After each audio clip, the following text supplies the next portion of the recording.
મહેતાના એક્સિડન્ટના સમાચાર વાંચીને મારે મુંબઈ તો જવું જ જોઈએ ને. પણ બેટા, આમ અમદાવાદથી મુંબઈ સુધી દોડવાની શું જરૂર છે? ફોન કરીને પણ સમાચાર પૂછી શકાય છે ને.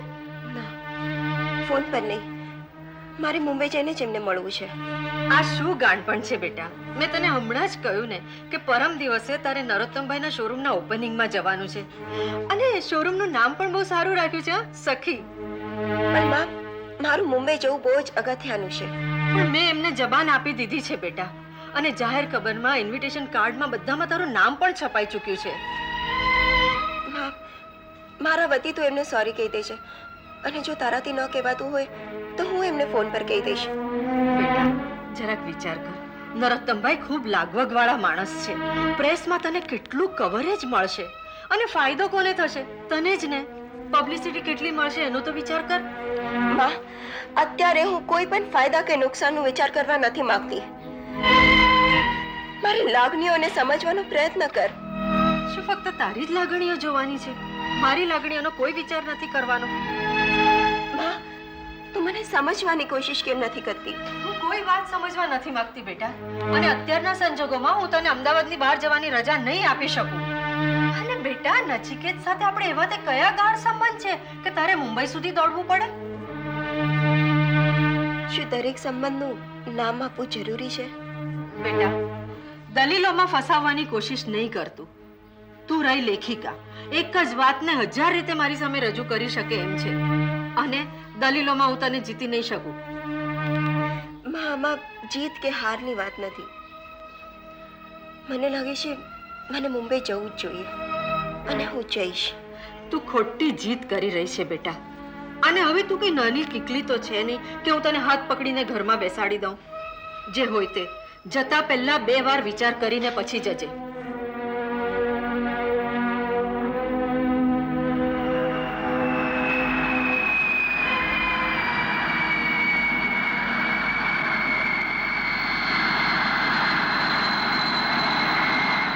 કમાલી, કમાલી, હેલો. અરે ભાઈ, ઘરમાં કોઈ છે કે નહીં? છાયા, કેમ બહુ મારે છે? અરે માસી, ક્યાં છે બધા? ક્યારની હું ફોન કરતી હતી, કેમ કોઈ ઉપાડતો નથી? અરે હું રસોડામાં હતી, પણ કામાલી તો ઘરમાં જ હતી ને. માસી, ક્યાં છે આ મેડમ? એને તો મને મળવાની ફુરસદ જ નથી. જ્યારે જો ત્યારે કાં તો મેડમ લખે છે, કાં તો બિઝી છે, કાં તો કોઈ મીટિંગમાં છે. માસી, હવે એ દિવસો ગયા જ્યારે અમે પહેલા વરસાદમાં મકાઈનો ડોડો સાથે મળીને ખાતા હતા. એ આજકાલ બિઝી થઈ ગઈ છે, એ વાત તો સાચી. અરે મારી સાથે વાત કરવાની પણ એને ફુરસત નથી. બોલ. તને ખબર છે, આજે મેડમ મારી સાથે ઝઘડ્યા. કેમ? એને મુંબઈ જવું હતું. મુંબઈ? કેમ, કોઈ ખાસ કામ હતું? પેલા નચિકેત મહેતાનો એક્સિડન્ટ થયો છે ને. હા હા, એ તો મેં છાપામાં વાંચ્યું. એની ખબર કાઢવા માટે મુંબઈ જવું હતું એને. નચિકેતની ખબર કાઢવા છેક મુંબઈ? I C. અરે પણ અત્યારે એ ક્યાં છે? ખબર નહીં, એ કઈ પબ્લિશરને ત્યાં ગયા હશે કદાચ. ફોન કરીને હું પૂછી લઉં છું. ઊભી રહે.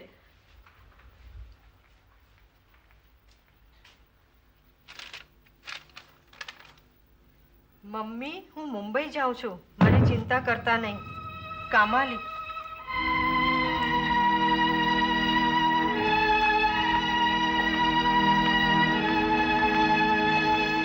માસી, મેં એને ના પાડી હતી, છતાંય મને પૂછ્યા વગર એ જતી રહી. એવી તો કઈ વાત છે નચિકેતમાં કે આ રીતે મને પૂછ્યા વગર આમ ચિઠ્ઠી મૂકીને એને જવું પડે?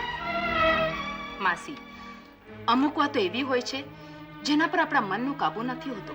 હું એ જ જાણવા માંગુ છું કે એવી તે કઈ વાત છે. કામાલી, આ સારું નથી કર્યું. 6 જણા ફરી ગયા, એક મતે હાર. હે 5 જણા પેલા, 1 જણ પેલો.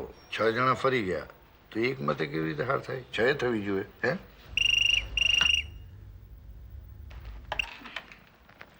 હલો સુધાકર. હેલો સુધાકર, હું કામાલીની મમ્મી બોલું છું. ઓહ માસી, કેમ છો? કામાલી મુંબઈ જવા નીકળી ગઈ છે બેટા. હા, એને જતા પહેલા તારો કોન્ટેક્ટ કર્યો તો? કેમ માસી, કઈ ચિંતાજનક વાત છે?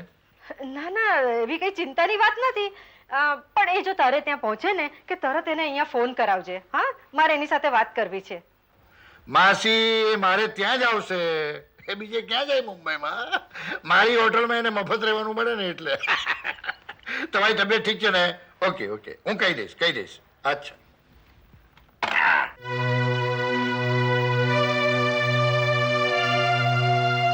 જય શ્રી કૃષ્ણ ઇન્દ્રનીલભાઈ. સલામ ઇન્દ્રનીલ. હો, જય શ્રી કૃષ્ણ. આવો આવો. બહુ ખોટું થયું ઇન્દ્રનીલભાઈ, મારે ખોટું થયું. નચકેતભાઈને તો ગાડી ચલાવવાનો બહુ શોખ હતો ને, ભાઈ એમણે કેટલી વાર કાર રેસિંગમાં ભાગ લીધો છે. અને જીતી પણ ચૂક્યા છે. ડ્રાઈવર રાખ્યો હોય તો પણ ન બરાબર, પણ તો એમને એક્સિડન્ટ કઈ રીતે થયો એ સમજાતું નથી. તારીખ મિયા, જ્યારે ખરાબ સમય આવવાનો હોય છે ત્યારે કહીને થોડો આવે છે.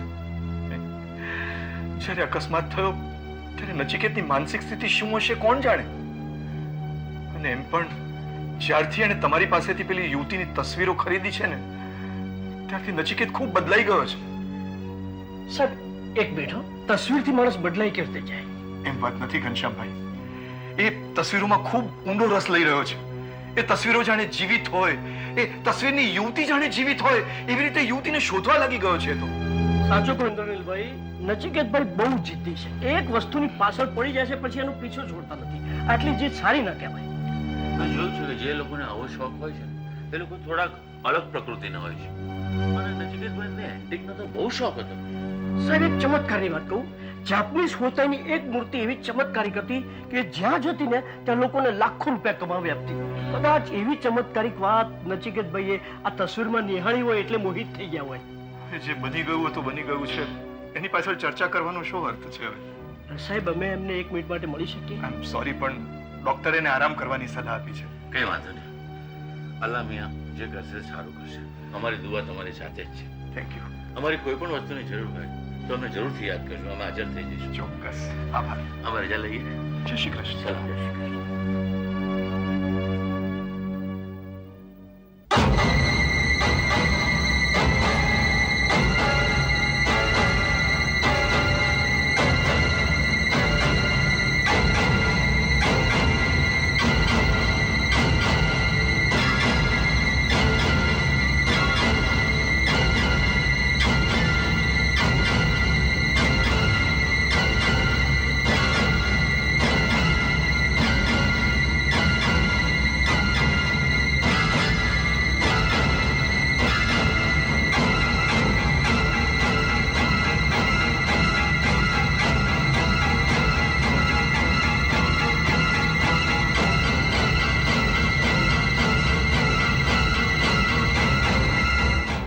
આવે છે એને જોઈ?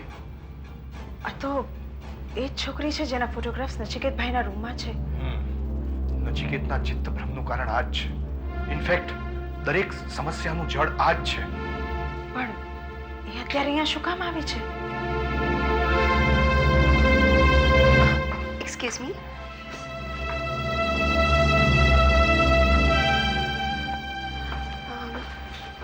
મિસ્ટર નચિકેત મહેતા કયા રૂમમાં છે? ICU room. Thank you. Excuse me. જી, આપે મને કંઈ કહ્યું?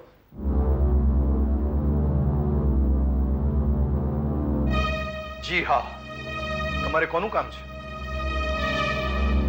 હું મિસ્ટર નચિકેત મહેતાને મળવા આવી છું. તમારી ઓળખાણ? હું કામાલી છું, અમદાવાદથી આવી છું. મેં પેપરમાં નચિકેતના એક્સિડન્ટ વિશે વાંચ્યું તો એમને ખબર કાઢવા આવી છું. I C. એવું તે શું છે કે તમે છેક અમદાવાદથી અહીં આવ્યા? માફ કરજો પણ મેં તમને ઓળખ્યા નહીં. હું નચિકેતનો મોટો ભાઈ ઇન્દ્રનીલ મહેતા. ઓહ, નમસ્તે. નચિકેતની તબિયત કેમ છે? તમે કંઈ બોલતા કેમ નથી? વેલ, ઇફ યુ ડોન્ટ માઇન્ડ, હું એમને જોઈ શકું છું? આઈ એમ સોરી, નચિકેત અત્યારે કોઈને પણ મળી શકે એવી હાલતમાં નથી. કંઈ ગભરાવાની વાત તો નથી ને? વેલ, એક રીતે જોઈએ તો છે અને બીજી રીતે નથી પણ. પ્લીઝ મને એમને મળવા દો. મને એમની બહુ ચિંતા થાય છે. જો તમારે જરાય ચિંતા કરવાની જરૂર નથી. નચિકેતની ચિંતા કરવાવાળા પોતિકા એની પાસે છે. મેં મિસ્ટર મહેતા, અત્યારે સવાલ પોતિકા કે પારકાઓનો નથી. સવાલ તો પ્લીઝ અત્યારે હું વધારે ચર્ચા કરવા નથી માંગતો. મલ્લિકા, એમને બરાબર સમજાવી દે કે કોઈ પણ બહારનાને નચિકેતને મળવાની પરવાનગી નથી અને મારી દ્રષ્ટિએ જરૂર પણ નથી.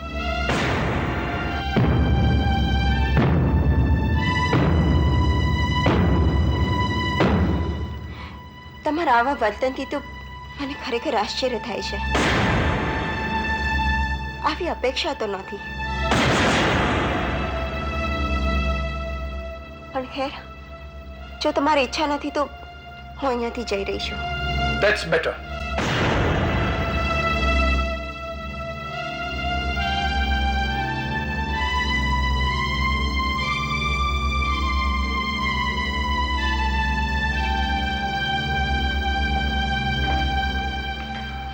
ઇન્દ્રનીલ, આવી રીતે વર્તાય, આવું વર્તન કરાય? હા, એ સિવાય કોઈ છૂટકો નહોતો.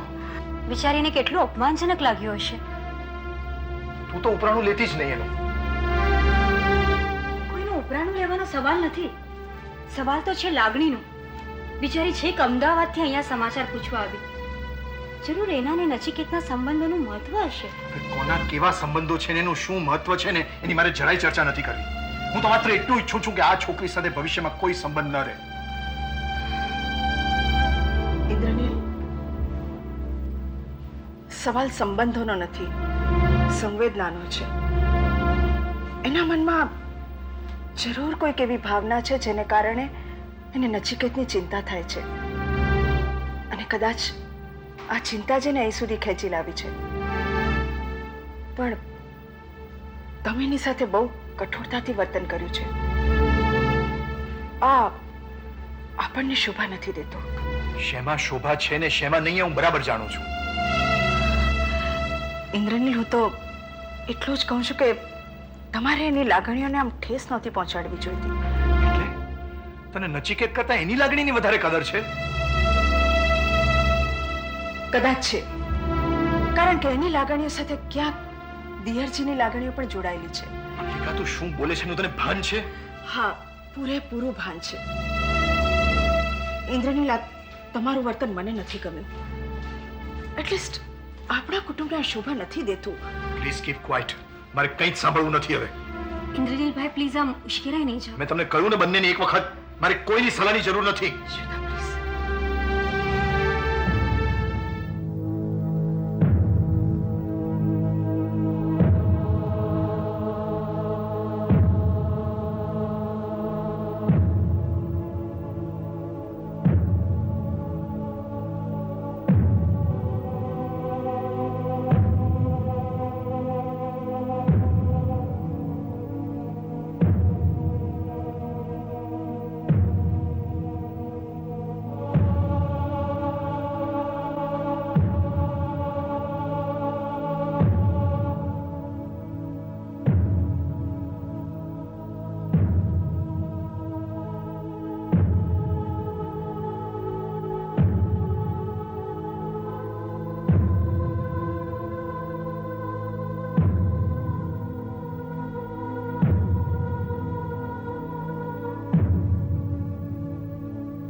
કમાલી, ઓહ સુધાકર, અત્યાર સુધી ક્યાં હતી?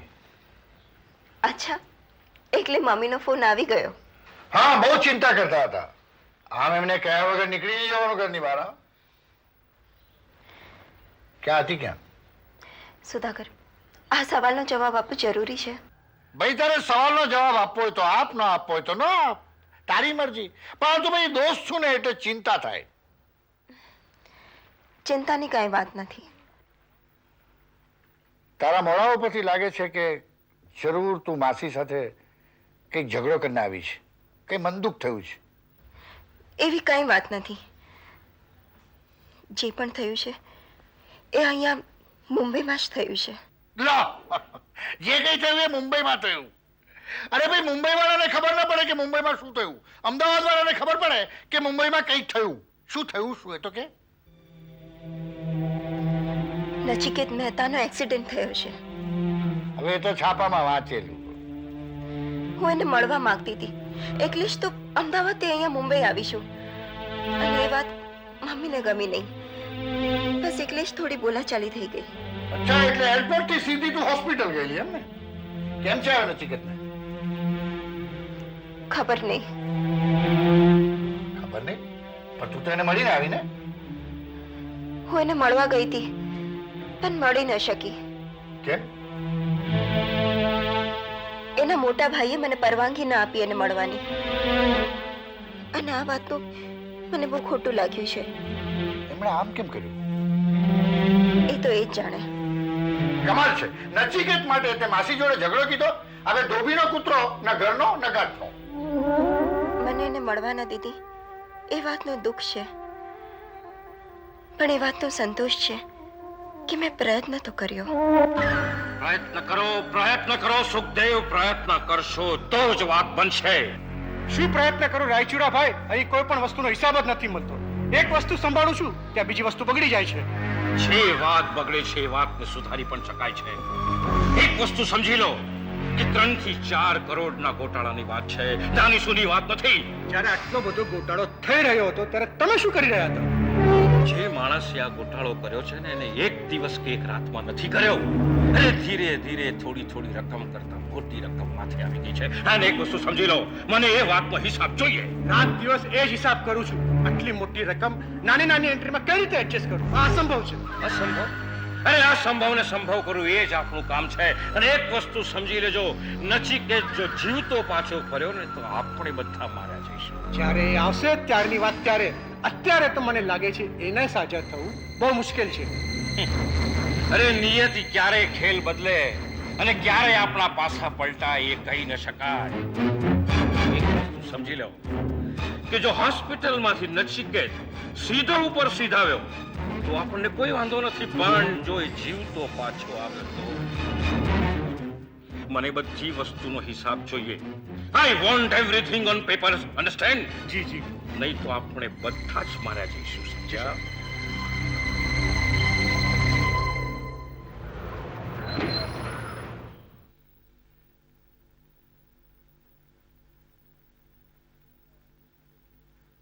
હું આપની મદદ કરી શકું? આપ જી, મારું નામ મલ્લિકા મહેતા છે. હું કામાલીને મળવા આવી છું.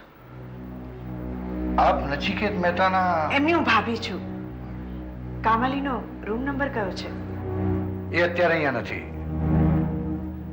સિદ્ધિવિનાયક મંદિર ગઈ છે નચિકેત માટે પ્રાર્થના કરવા. ઠીક છે, હું એને મંદિરમાં જ મળી લઈશ. તમારી મરજી. Thank you very much.